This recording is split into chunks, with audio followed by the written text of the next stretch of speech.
para o culto de depois. E para mim foi uma tarefa muito, como diria C.S. Lewis, vocês estão vendo aí, o poder do perdão dentro da família.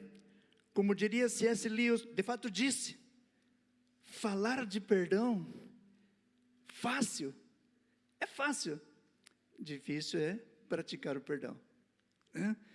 É fácil falar de perdão, difícil é praticar o perdão.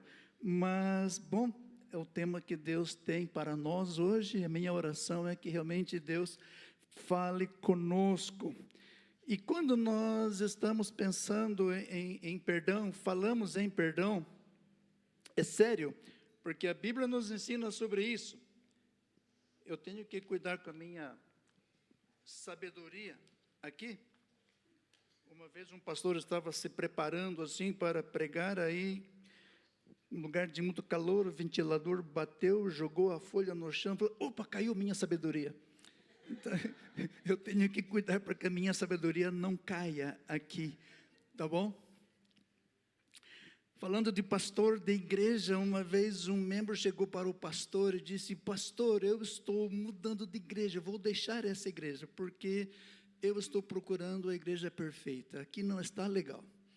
O pastor escutou bem aquilo e disse para ele, olha, se por acaso você encontrar a igreja perfeita, não entre nela, porque se você entrar, ela vai deixar de ser perfeita.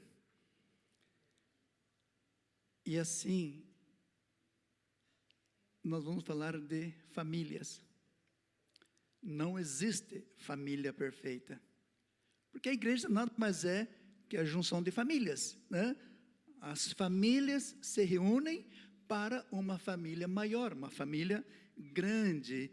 E como não existe família perfeita, não existe igreja perfeita. Por isso eu quero comentar com vocês, amados, que nós fazemos parte de uma família imperfeita. E tudo que eu falar, o que Deus trouxer para nós nesta manhã, que se aplica, e eu espero que realmente na direção do Espírito Santo, aplicando na nossa família, você potencialize para a família e igreja também. Tá? Porque se aplica de igual maneira, nossa família, nosso núcleo familiar e a família igreja.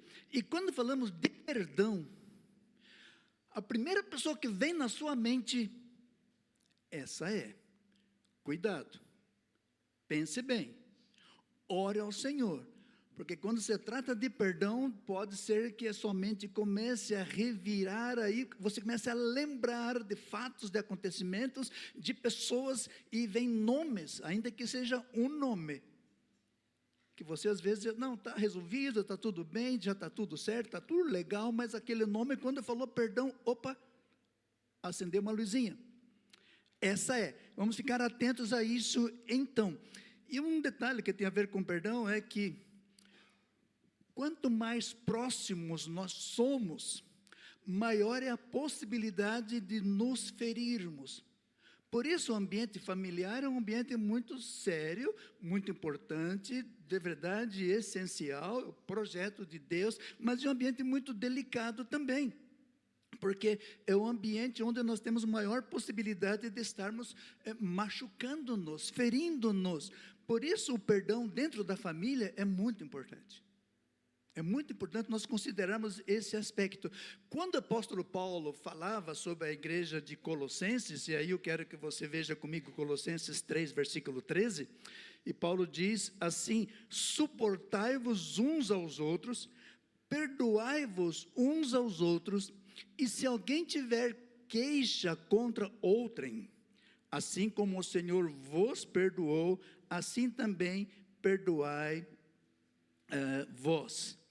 Quando Paulo falava isso à igreja de Colossos, ali aos colossenses, era uma igreja já cristãos, vidas transformadas, vidas restauradas, vidas resgatadas, eram cristãos que estavam dando os primeiros passos na vida cristã, mas precisavam aprender a viver na prática a vida cristã, precisávamos aprender a viver realmente no dia a dia, essa nova vida, em unidade, em amor, em companheirismo, estar vivendo em graça, em humildade. Por isso que Paulo sabia que aquela igreja, tal qual a nossa, formada por pessoas, tal qual a nossa, imperfeitas, tal qual a nossa, Paulo sabia que existiam falhas, tal qual existem falhas na nossa família, na nossa igreja, e por isso que Paulo dizia: suportai-vos uns aos outros. Então, pensando nesse aspecto, suportar-vos, o que é suportar?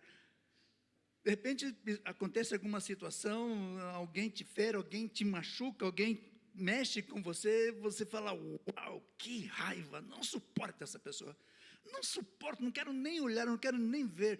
Então, aquela sensação de raiva, de ira, não suporto você. Na verdade, não é isso que Paulo está falando, porque não tem a ver com a outra pessoa, tem a ver com você, tem a ver comigo. E suportar aqui, na ideia, é ter controle sobre as nossas próprias atitudes. Suportar aqui não é deixar-se ser levado pela circunstância, pelos acontecimentos, mas é ter controle sobre a minha própria atitude, agir com calma, agir com paciência, agir com amor, com carinho, no convívio com as pessoas ao nosso redor. É saber lidar com as diferenças. Não somos iguais, nem todos somos iguais, mas é saber lidar com as diferenças sem perder o respeito, sem perder a bondade, lembrando que todos nós somos da mesma família de Cristo, e muito mais dentro de casa, muito mais no casamento, muito mais na relação com os filhos. Suportar, sabe a ideia, quem mexe com construção, eu não sou construtor, mas é um princípio básico, né? Quando se faz uma laje, coloca aqueles elementos da laje e aquelas vigas, geralmente de eucaliptos, né, para sustentar aquelas tábuas, para que aquela laje não caia, até que aquela laje seque, tem um tempo apropriado para que eles possam, então, retirar as tábuas, retirar, claro, aqueles sustentáculos dos eucaliptos. Então, aquilo ali está suportando para que aquela estrutura se estabeleça ali e não desabe. Essa ideia do suportai-vos uns aos outros, apoiai-vos uns aos outros, ajudai-vos uns aos outros, seja de apoio, de ajuda, de suporte, para que aquele que precisa possa contar com você ali do lado dele, aguentando, mas não aguentando de, tenho que aguentar isso, não, aguentando no sentido, sim, ajudar, apoiar. É isso que Paulo está falando, suportai-vos uns aos outros. E isso, amados, é uma atitude espiritual, é uma atitude de um comportamento de um cristão saudável, de um cristão maduro, um cristão comprometido, que é não decidir, ou melhor dito, é decidir não revidar, é decidir não dar o troco, é decidir não responder. A gente usa muito, né, pagar com as mesmas moedas. Não, é decidir não revidar, não alimentar ressentimentos, e em vez de responder nessa ideia com a mesma moeda, nós somos chamados a responder segundo o Espírito Santo, refletindo o caráter de Cristo em nós, refletindo a presença, a essência do amor cristão em nós. Então, essa postura, queridos, não nasce da força. Eu não sou capaz de fazer isso, você não é capaz de fazer isso por própria conta, por capacidade pessoal. É obra do Espírito Santo, é a graça de Deus, é o amor de Deus, é fruto de um coração transformado pelo Espírito Santo.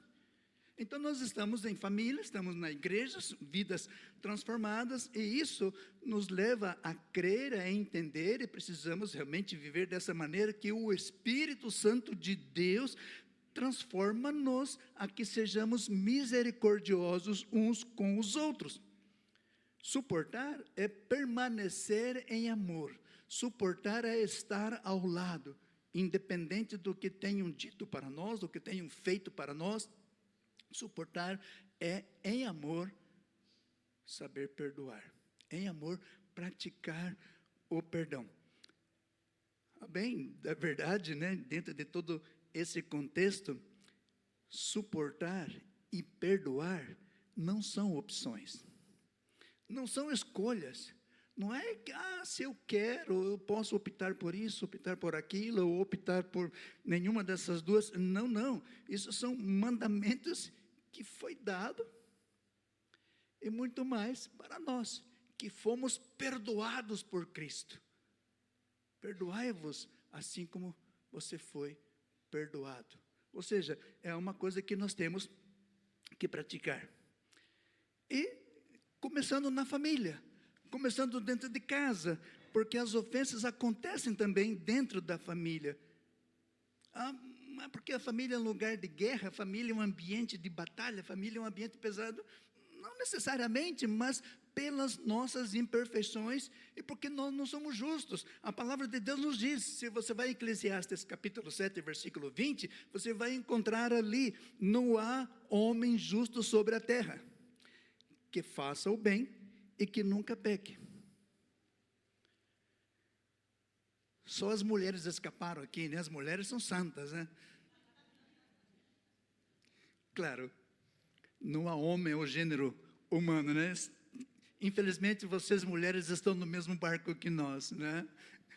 Não há justo, não há um que faça o bem e que não peque.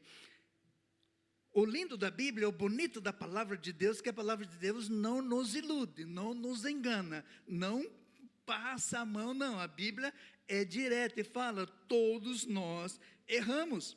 Os pais erram, as mães erram, os filhos erram, os tios erram, os avós erram, os esposos erram, as esposas erram, ou seja, nós cometemos erros constantemente.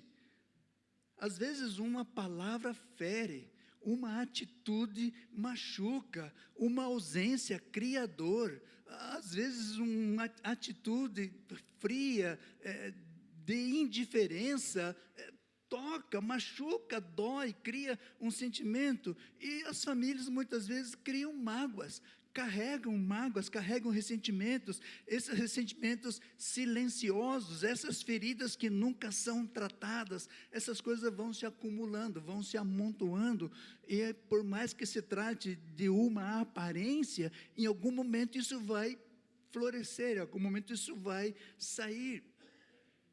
Existem famílias, existem casos, situações, existem pessoas que estão na mesma casa, mas emocionalmente estão distantes.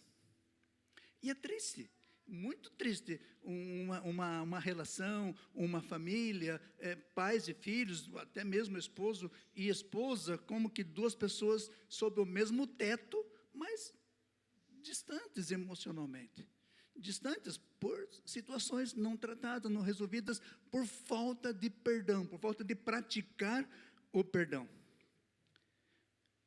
Conversam um pouco, se tratam com frieza e nunca se curam. E queridos, enquanto o perdão não entra, enquanto o perdão não se pratica, enquanto o perdão não é realmente colocado como pauta dentro do relacionamento familiar, o coração vai se endurecendo. É como uma rachadura numa parede. Essa rachadura na parede, quando você observa que existe, se você não cuidar, essa rachadura tende a aumentar. Essa rachadura vai aumentando, vai crescendo, e o que começou pequeno pode comprometer toda uma estrutura. Uma situação dentro de um casamento, se não for tratado a mínima questão, a mínima diferença, o mínimo desencontro, o mínimo desajuste, se não for tratado, a tendência é que isso aumente. Uma situação que se torna grave, crítica, ao ponto de uma decisão ao extremo, não é do dia para a noite. É consequência de situações não trabalhadas, situações não resolvidas. Então, dentro da nossa família, essas coisas acontecem. Se não forem resolvidas, a família é afetada. Mas tem a boa notícia no meio de tudo isso, né? A boa notícia é que o perdão quebra esse ciclo de dor. O perdão zera. Aquela história, né? Passa régua, ou borrão e conta nova, né? Mas borrão e conta nova não é para que você resolvi esse e posso ferir outra vez, machucar outra vez, ofender outra vez, porque não. O que a gente aprende é para não continuar praticando, né? Mas então nós sabemos que o perdão quebra ciclos de dor. Paulo vai dizer ali: não te deixes vencer do mal, mas vence o mal com o bem. Por isso eu dizia, não é uma coisa inerente da nossa natureza, mas é inerente à ação do Espírito Santo em nós. Somos restaurados, reconciliados com o Senhor, renovados em Cristo dia a dia, renovação da nossa mente. Então, a obra do Espírito Santo agindo em nós, para vencer o mal com o bem. Porque a nossa natureza é quando alguém nos machuca. Vocês conhecem aquela frase, o ditado, enfim, pagar com a mesma moeda. A nossa natureza é a vingança, a nossa natureza é o revanche, a nossa natureza é guardar ressentimentos, a nossa natureza é dar o troco. Biblicamente tem uma história muito interessante, vocês conhecem, não vou entrar em muitos detalhes, mas vocês conhecem a história de Absalão e Aminon? Aminon abusa da irmã Tamar. Absalão compra a dor, compra a briga, ele fica sentido, ressentido, ele fica com a vingança no coração do abuso que a irmã sofreu por Aminon, a irmã Tamar. Foram 2 anos alimentando isso. Em 2 anos pode acontecer muita coisa, em 2 anos dá para você trabalhar o perdão, em 2 anos dá para trabalhar o coração. Aliás, não precisa esperar 2 anos, se você está numa situação, não espere mais. E Absalão, pois em 2 anos, tramou, planejou, maquinou e levou Aminon à parte de algum lugar onde ali ele assassinou o irmão, ali ele descontou, ali ele fez a sua vingança. Mas eu quero dizer que você não precisa chegar a esse ponto, não precisa ficar alimentando isso, amados. O perdão quebra esse ciclo de dor, o perdão interrompe isso, o perdão interrompe que a dor continue se espalhando, o perdão interrompe que a dor continue te envenenando. E não é fingir que nada aconteceu, não é fazer de conta que está tudo bem, não dá. Precisa ser um ator muito bom para você fazer de conta que está tudo bem, não dá, aquilo fica remoendo se você não libera o perdão. Perdoar significa você decidir não viver preso a essa ferida. Perdoar significa você decidir não ficar preso a essa dor. Significa você decidir não ficar carregando essa mágoa. É como aquele prisioneiro que tem aquela bola de aço, de ferro acorrentado na perna. Imagina a dificuldade, né? Você andar arrastando, você andar... É andar arrastando esse peso desnecessariamente. Aí você pensa, não, mas imagine, eu estou longe disso, não, isso não acontece comigo. Mas aquela pequena coisa pode ir aumentando se você não tratar. Aumenta se você não cuidar. Porque se você está guardando mágoa, você está carregando um peso dentro da sua alma desnecessariamente. O que era pequeno realmente vai cansando, vai te adoecendo, vai te enfermando emocionalmente, até fisicamente. E muitas famílias vivem cansadas emocionalmente. Muitas famílias vivem lutando porque carregam dores antigas, dores que não são resolvidas. E quem não libera o perdão acaba se tornando prisioneiro até da própria dor. E aqui, permitam-me compartilhar algumas experiências pessoais. Sim, nós também temos problemas. Nós também batalhamos, não somos diferentes. E um dado momento da nossa trajetória, minha esposa e eu, morando nos Estados Unidos, tivemos a notícia de que a minha sogra teve um acidente, caiu, fraturou o fêmur e foi para o hospital. E do hospital levaram para um centro de recuperação para fazer fisioterapia, enfim, recuperar esse fêmur ser... E depois voltar para casa.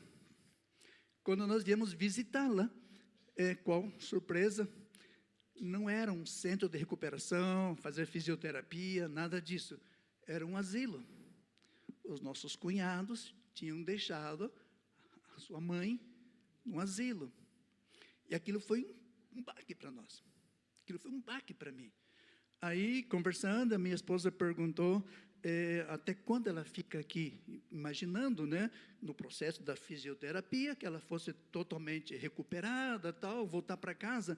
Aí a cuidadora, ela disse, não, ela não vai caminhar mais, ela vai ficar aqui. Falei, como assim? Então, se não está aqui para esse processo de fisioterapia, então não precisa ficar aqui. Vamos levar para casa, então, não vai ficar aqui. Aí teve um vira-volta lá, tal. Falei, não, nós vamos tratar, nós vamos cuidar. O fato é que em pouco tempo a minha sogra estava caminhando. Mas quando nós a vimos, perdoe-me a expressão, desculpe-me, de verdade. Quando nós a vimos, eu a vi como um objeto jogado assim num depósito de velhos. Falei, não, minha sogra não é para estar aqui. E conversando com os nossos cunhados, não, mas não tem como, levar para onde? Eu não posso. As minhas cunhadas, noras, porque a minha esposa é a única filha, as minhas cunhadas, noras, ninguém se habilitava também, não posso, não tem como, tal, ela tem que ficar lá mesmo. E, para piorar a história, 2 deles, são 4, 2 deles não são, cresceram na igreja, mas se desviaram, estão no mundo, tal, então eu já nem considerava isso. Mas 2, na igreja, eu esperava outra coisa. E, para piorar, um deles disse, eu não posso levar esse problema para minha casa. Aquilo me doeu. Quando meu cunhado, o filho, disse, eu não posso levar esse problema para minha casa, aquilo realmente me afetou muito. E aquilo, eu sofri, chorei, aquilo criou uma mágoa, aquilo criou uma raiva, aquilo... Eu não podia mais. Até que um dia, de lá, eu liguei para ele. Foi preciso conversar. Foi preciso abrir o coração, foi preciso tratar isso. E dizer, olha... Enfim, tive uma conversa como tinha que ter, necessário. Aí ele reconheceu e se justificou, pediu perdão, mas disse, ok, não, a questão não é essa, a questão sou eu. Eu quero dizer que eu não quero carregar isso no meu coração, sofri, chorei, você me machucou, mas está perdoado. A sua decisão é sua, do Senhor, enfim, mas, enfim, tivemos uma conversa. Aquilo para mim foi como algo que estourou, explodiu assim, abriu, soltou. Que alívio, que maravilha foi. Hoje nós temos realmente um relacionamento bom, normal, enfim, sem problema nenhum, isso é um assunto já resolvido. E para terminar a história, nós levamos nossa sogra, a minha sogra, né, a mãe, levamos a sogra para morar conosco lá nos Estados Unidos, morou uns 2, 3 anos, não sei qual foi o tempo exato, mas ela morou com a gente lá, e foi um tempo maravilhoso. Nessa ida para lá, ela teve Alzheimer, e nós cuidamos, a minha esposa saiu do trabalho para ficar especificamente cuidando dela com Alzheimer, e quantas vezes minha esposa e eu nos abraçávamos chorando juntos, porque não tínhamos outra coisa que fazer senão chorar e pedir a graça de Deus para dar-nos força naquele momento tão difícil da minha sogra com Alzheimer. Deus a levou, Deus a tomou nos braços, era uma mulher de fé, uma mulher de Deus, uma cristã realmente dedicada, consagrada, descansa nos braços do Senhor. E eu hoje descanso, porque esse assunto também resolvi com meu cunhado. Perdão. Se não fosse isso, eu estaria alimentando isso até agora. E hoje não, isso já não me afeta mais. Tá bom? O outro assunto de família é o meu sogro. Homem de Deus, líder na igreja, pregador, considerado, respeitado, bem conhecido. Gente boa, meu sogro, gente boa. Mas tinha um defeito. Como todos nós temos nossos defeitos, né? Ele tinha um defeito. Lá fora, ele tinha uma atitude política. Para todos era, o nome dele é Iles. Para todos era o seu Iles. Conceituado, respeitado, desfrutava de um bom conceito na sociedade. Cidade pequena ainda mais, né? Mas em casa tinha uma atitude diferente, um comportamento diferente. era sisudo, carrancudo, cara fechada, era bravo, não tinha carinho, não tinha diálogo, não tinha conversa, não era aquela coisa amistosa, harmoniosa com os filhos. E só para dar um exemplo, isso eu ouvi muito da minha esposa, só para dar um exemplo, quando criança, um exemplo de muitos casos, que foi acumulando, quando criança saindo com os filhos pequenos para passear num parque de diversões, e criança num parque de diversões quer entrar na roda gigante, quer no pula-pula, quer fazer tudo lá no parque, né? E ele, não tem dinheiro, não vamos gastar, não tem dinheiro. E aí vem uma irmã da igreja com seus filhinhos, suas filhinhas, tal. Seu William, você pode emprestar um dinheiro para nós? Quer levar as meninas aqui para brincar no parquinho? Aí ele, tirou o dinheiro do bolso, andava com dinheiro no bolso, naquele tempo não era Pix, né? O dinheiro do bolso, deu o dinheiro, e conta a minha esposa, que muita dor e tristeza no coração, com tanta vontade de estar ali brincando e se divertindo, não tinha dinheiro, mas para aquela irmã lá da igreja, aquelas crianças se divertindo. Exemplos como esse, muitas vezes aconteceram, era a rotina, pela atitude dele, pelo comportamento dele, até que um dia minha esposa e mais 2 irmãos, dos 4, os 2 que não estão na igreja, falaram, não queremos fazer isso, é falta de respeito para com o pai, não vamos fazer isso, não. Mas os outros 2, que a minha esposa, foram, sentaram com ele, chamaram o pai para conversar, e ali reviveram tudo aquilo que desde a infância estava no coração, com tristeza, com mágoa, com dor, tudo aquilo que o pai fez, inconsciente ou consciente, não vem ao caso, mas era a atitude dele, o comportamento dele, e a minha esposa e meus outros 2 cunhados, colocaram tudo sobre a mesa, e liberaram perdão, abrir o coração. Um momento, eu não presenciei, não estive na reunião, mas sim acompanhei de lado, e foi um momento libertador. Oferecer o perdão, dar o perdão, perdoar, foi um momento libertador. Desse momento em diante, a minha esposa como que tirou também uma tonelada, um peso das costas. E quando nós tivemos a notícia de que ele havia falecido, nós estávamos lá nos Estados Unidos, conta a minha esposa, e realmente foi fato, de que não tinha do que se lamentar, não tinha nenhum, não ficaram remorsos, não ficaram sentimentos, não ficaram coisas assim de arrependimento, meu pai, não, porque o assunto tinha sido resolvido, o assunto tinha sido tratado. Amados, não carregue um peso desnecessário, não deixe que essas coisas se aprofundem, criem raízes no seu coração. Transforme o ambiente do seu lar, se é que tem alguma coisa ali impedindo o bem-estar, a harmonia, a paz, a alegria. Realmente está em nossas mãos. Não espere que a pessoa que te feriu, que venha pedir perdão, que reconheça. Não, dê o primeiro passo. Vá e fale. Abra o seu coração, derrame-se diante do Senhor e diante da pessoa. Tire. O perdão restaura. O perdão faz a gente recobrar o propósito da vida, o sentido da vida.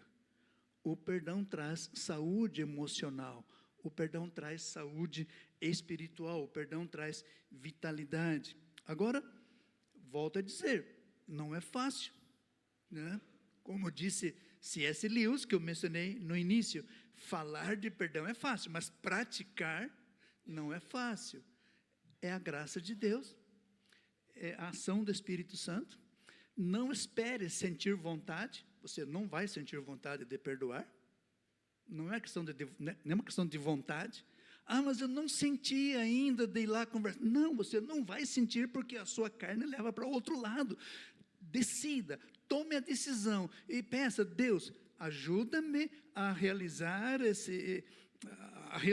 a praticar, a ter essa conversa, a falar o que precisa ser dito, a expressar o que tem que ser expressado, Deus te capacita, peça que Deus te capacita, é obra do Senhor, porque eu e você precisamos refletir o caráter de Cristo em nós. O perdão é fruto do perdão que nós recebemos. Perdoai-vos assim como você foi perdoado. Então, e nós como cristãos precisamos refletir o caráter de Cristo na nossa vida. E Jesus é o maior exemplo de perdão. Jesus é o maior exemplo dessa atitude. Jesus foi rejeitado, Jesus foi humilhado, Jesus foi escarnecido, Jesus foi ferido, Jesus sofreu em pele o inimaginável, mas em seu amor, em seu caráter cristão de santidade, o que Jesus disse? Pai, perdoa-lhes, não sabem o que fazem. Não espere que a outra pessoa tenha a sua atitude, o seu comportamento. Não queira nivelar a todos ao seu nível de espiritualidade, ao seu nível de vida cristã, ao seu nível de compromisso com Deus.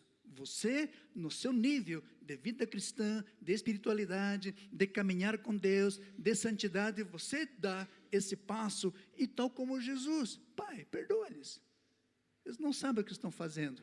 Então você olhe para essa pessoa com quem existe alguma coisa a ser tratada, com compaixão, com misericórdia, com amor, e vai, trate o assunto, resolva o problema. E de Jesus nós vemos uma coisa muito interessante, porque esse coração perdoador de Jesus já apareceu até mesmo antes da cruz. Quando ele estava na mesa com os discípulos, ali reunido, a última ceia e tudo mais, vocês lembram bem de toda essa história, esse quadro, pode imaginar Jesus ali na mesa da comunhão. Jesus sabia que Judas iria traí-lo, Jesus sabia de que Pedro iria negá-lo, Jesus sabia que os discípulos iriam abandoná-lo, Jesus sabia, onisciente, sabia de tudo. E o que Jesus faz? Levanta-se da mesa, pega a toalha, prepara o balde, uma bacia com água, e Jesus vai, começa a lavar os pés. E como que olhando assim, olho no olho, né? Eu sei o que está no seu coração, mas eu te perdoo. Eu sei o que você vai fazer, né? Lavando ali, olhando, mas eu te perdoo. O meu coração me constringe, me leva a perdoar, a te amar, a te querer. Com tudo aquilo que eles fizerem, o que iriam fazer nesse caso aqui, Jesus não deixou de amá-los, Jesus não deixou de querê-los, e Jesus então ali, amando-os, Jesus os perdoou, como que estivesse perdoando por antecipação, estivesse perdoando realmente com uma demonstração de graça, de amor, de favor, um favor não merecido. Quem ama, quem serve e quem honra, vai perdoar. Agora, quem vai perdoar sem amar? Quem vai perdoar sem honrar? Jesus nos dá esse exemplo. O amor de Jesus não dependia da perfeição das pessoas. O amor de Jesus não depende da nossa perfeição, porque senão todos nós estávamos perdidos. Não teríamos esse amor de Jesus, porque nós não somos perfeitos. Se dependesse dessa perfeição, ninguém seria amado. E Jesus não desistiu dos seus discípulos, apesar das falhas deles. Nós não podemos desistir dos nossos, apesar das falhas que nós temos na nossa casa, no nosso lar, na nossa família. Temos que amar, e resultado de amar é perdoar, oferecer perdão. Então não desista dos seus, não desista da sua família, não deixe de querer aquele ser querido que por alguma razão você criou ali uma dor, um ressentimento. Te deram um motivo, é certo? Te deram um motivo para você criar essa dor, ressentimento, essa mágoa, essa tristeza, essa frieza, esse distanciamento, essa indiferença, e você, bom, eu não queria, mas foi fulano, foi meu filho, foi minha esposa, foi meu sogro, foi meu cunhado, caso, né, no nosso, mas aí é onde entra a graça de Deus, E eu e você estamos para viver sob a graça divina. E a graça divina é maior que as falhas humanas. Então, eu e você podemos perdoar, não temos desculpas, não temos desculpas, não temos justificativas. O triste é que muitas vezes dentro de casa fazemos o contrário, né? Temos a liberdade, como mencionei a princípio, o fato de que estamos próximos, né? A probabilidade de estarmos ferindo-nos é muito maior. E essa proximidade nos cria também essa liberdade, essa confiança. É o caso, né? Eu posso ser alguém lá fora, eu posso demonstrar uma coisa lá fora, e em casa, sim, que conheçam a minha verdadeira cara. Não, precisa começar em casa. Você precisa dar o primeiro exemplo em casa. Você precisa realmente tomar a atitude, tomar a decisão, ser esse instrumento nas mãos de Deus, de dar graça, demonstrar graça, oferecer o amor, levar a palavra de perdão, pedir perdão e perdoar. Começa em casa, porque de casa é que vai ser o reflexo lá fora. E nessa questão de que quando nós sentimos que alguém falha com a gente, na igreja também, eu disse, né, tudo que falarmos com relação à casa, à família, potencialize para a igreja, porque é o mesmo sentido, é o mesmo aspecto, e se aplica da mesma maneira. Quando alguém falha, nos afastamos, o coração se endurece, o coração se esfria, nós emocionalmente fechamos o coração, mas Jesus nos ensina a continuar amando, Jesus nos ensina a continuar querendo-nos uns aos outros, Jesus nos ensina a continuar oferecendo graça, Jesus nos ensina que estejamos perdoando, assim como o Pai vos perdoou, diz a palavra. Quero voltar um pouco ao tema da mesa, Jesus ali na mesa com os discípulos, ali Jesus na mesa celebrando a ceia.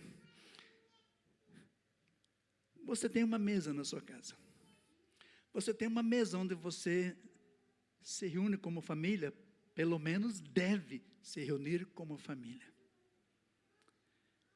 Faça da sua mesa o seu altar familiar. A mesa não é um lugar para discutir, para brigar, para ofender, para humilhar, para acusar. A mesa é um lugar sagrado. A mesa é um lugar especial, a mesa é um lugar ótimo para você ali cultuar a Deus. Não só aquela oração mecânica, automática, de agradecer pelo alimento que está sobre a mesa, não. Faça ali um momento de adoração, momento de cultuar a Deus, de agradecer a Deus, de honrar e enaltecer, exaltar o nome de Deus, momento de como família, olho no olho, como família, exaltar e demonstrar o amor, o carinho uns pelos outros. Se tem coisa para resolver, sim, resolver, tratar, mas tratar no Espírito, tratar no amor e na graça divina, não tratar para acusar, humilhar, ofender, brigar e transformar a hora do almoço ou a hora do jantar em um momento de guerra, um caos, aquele momento em que a comida acaba nem entrando, né? Como que você fecha o estômago. Não, é o momento de você celebrar a vida, celebrar a família, dar graças a Deus. Hoje em dia, com toda essa questão de cada um tem o seu dispositivo, tem a sua tela de televisão no seu quarto, pega o seu prato de comida, vai comer um na sala, outro no quarto, outro...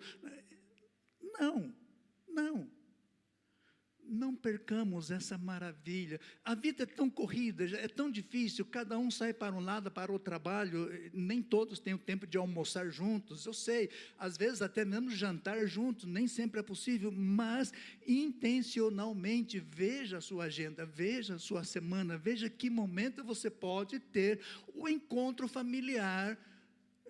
Não quero nem usar o que antigamente se usava, culto doméstico. Você não precisa nem chamar de culto doméstico, mas intencionalmente faça o seu culto de família, onde você pode estar olhando um no rosto do olho, como se diz, né, cara a cara, né? E ali, na mesa, é onde muitos pais precisam voltar. muitas mães precisam voltar. Muitos filhos precisam estar juntos. Ali na mesa, onde muitos assuntos podem ser juntos colocados na presença de Deus, onde a graça de Deus poderá ser derramada abundantemente, o perdão ser oferecido, o perdão ser dado, o perdão ser concedido, confessados pecados, tantas coisas se resolvem. Queridos, perdoar é escolher tirar alguém de um peso que não precisa estar carregando. E perdoar é escolher você também tirar de você esse peso que você não precisa estar carregando. Famílias fortes não são famílias perfeitas, porque não existem famílias perfeitas, mas são famílias que aprendem a perdoar. Famílias fortes são famílias que aprendem a perdoar e que têm momentos de graça na presença de Deus como família. Um último exemplo antes de eu fechar aqui. Nosso filho, quando se casou, para nós pais, os filhos sempre são crianças, né? Parece que nunca crescem, né? É sempre assim. Mas chega um momento que sim, eles são adultos, eles vão fazer a vida deles, cuidar da vida deles, vão sair de casa. Então a gente começa a tratá-los como que de igual para igual, olho no olho. Não é um menino, já é um homem, agora vai ter a sua casa, a sua esposa, a sua família, enfim.